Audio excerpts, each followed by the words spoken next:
and innumerable aspects that we can't even fathom as of now. I mean, we don't see the pictures. We're not there to understand that. But think if that was us having all resources cut off and stripped from us, how desperate and isolated we would feel.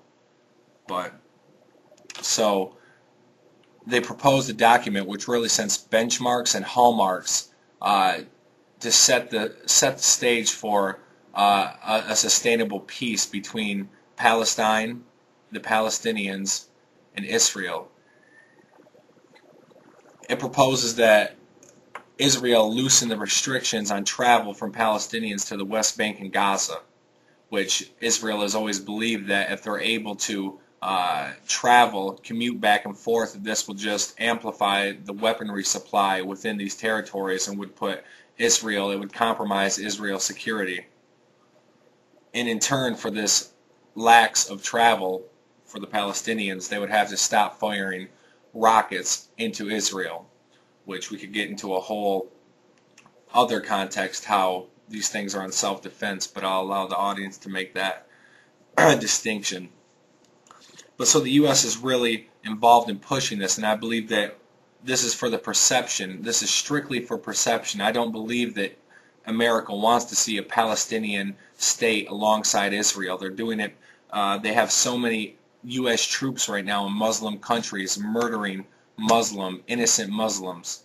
So anything that the United States can do to ratchet up positive support for not only their efforts in the Middle East to eradicate terrorism, but also the perception of the country back home to make us less vulnerable for attacks here, they're willing to do that, or so that's the context in which they say they're doing it. But I propose that if the United States was really serious about their security and they were really serious about achieving a lasting peace, where were they in the war with Lebanon when Lebanon was fighting? Well, it wasn't even Lebanon. It was a war with Lebanon as the pretext that they give, but it was a war between Hezbollah and Israel. Where were they when the many nations of earth were calling for a ceasefire agreement to stop because of the mass amount of innocent lives that were being taken inside of Lebanon and the cluster munitions that Israel was dropping on populated civilian areas? Where was the United States when these events were transpiring? Where was the justice and the emphatic efforts to minimize the deaths resulting from this? Where was the United States during this? So I say that I believe that it's not necessarily compassion or an understanding that there has to be side-by-side existence between these two. I believe it's more of a perception-based effort, once again, to serve the own self-interest of the United States. And also, the final thing I want to talk about today is the Secretary of State Condoleezza Rice recently went to a conference in Egypt with all of Iraq's neighbors congregated and discussed how to move forward from everything that's taking place in Iraq. And Condoleezza Rice was asked if she would meet with her counterpart in the Syrian government, and she said, well, of course I would. Why wouldn't I do this?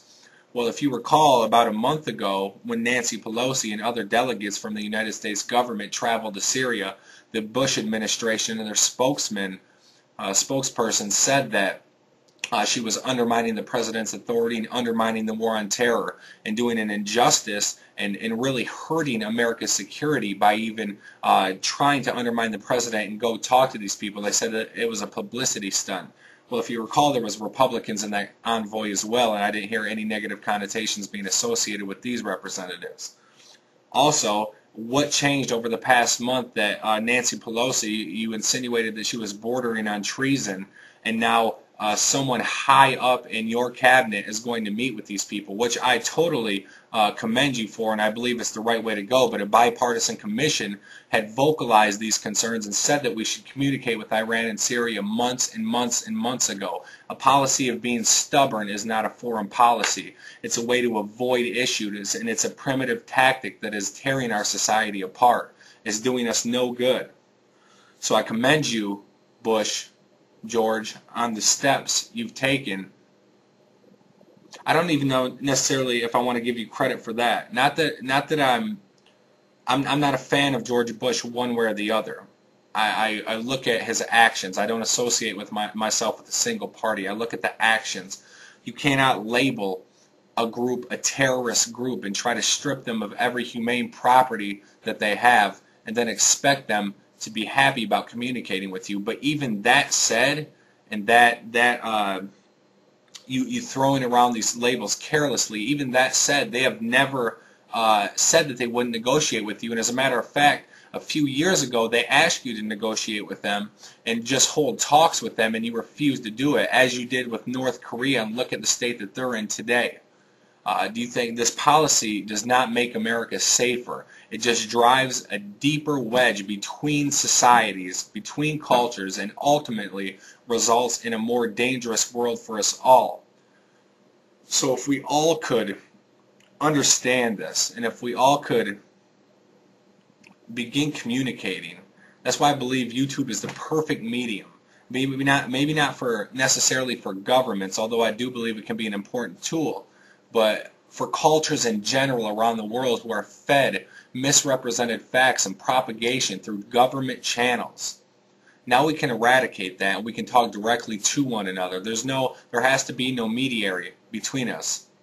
We can speak directly. I'm speaking directly to whoever is in the YouTube community, a global community. There's no longer walls separating us. There's no longer an isolationist or an internationalist philosophy or ideology driving communication.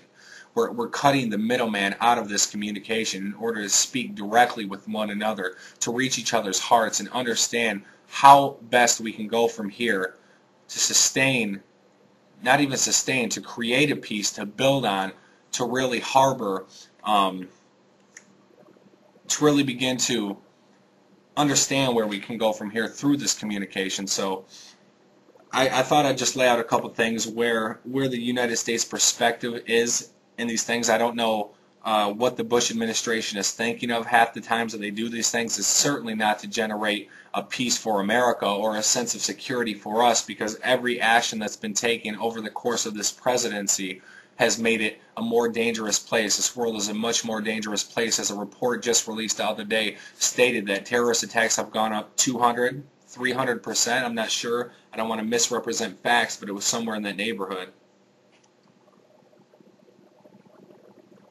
It's like you're promoting, there's a disconnect. There's a disconnect between even the words that you espouse and the reality outside of your thoughts and what you vocalize. There's an extreme disconnect between what you're thinking and what has actually happened. I don't know if you truly believe it.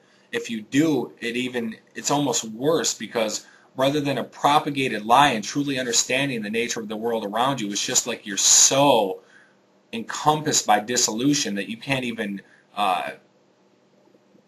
be aware of what is real and what is not anymore. And I say that knowing that anything can be real as long as, if a person believes in something, it can be real. So the world that you are creating out of your beliefs is really hurting humanity. So I hope that you can become reconnected again and understand that as people, we don't want this divide. Well, I'm speaking for me and countless others who have vocalized these aspirations to me as well. And I believe that humanity in general, we don't want this divisive ideologies. We don't want these divisive ideologies just tearing at the fabric of who we are. I believe that this is an age of evolution. This is an age of enlightenment, where we need to take the things that have been bestowed upon us, technology and whatnot, and actually apply them to better humanity. Whether I know weapons, all these things, it's like you're always going to get good with the bad, and I say that understanding that there's no such thing as either one. But you're always going to get beneficial aspects as well as aspects that are going to deteriorate a society if not controlled. And we need to have enough foresight to understand what we're going to use to benefit each one of us and what is going to tear us apart, so we can go on from there. And we need to have leaders. I'm so, like, take Barack Obama for instance. They say that he's wet behind the ears. Well, I don't want someone from the political system, from the political spectrum, from politics, if the presidency right now is emblematic of what we're going to get if somebody is experienced. If that's experienced, I want somebody as inexperienced as possible. We need somebody who can understand how to communicate, how people can communicate with one another to foster something larger than ourselves, and take this aspiration of this unifying feature and just distribute it throughout all of humanity to break down these barriers just tearing us apart.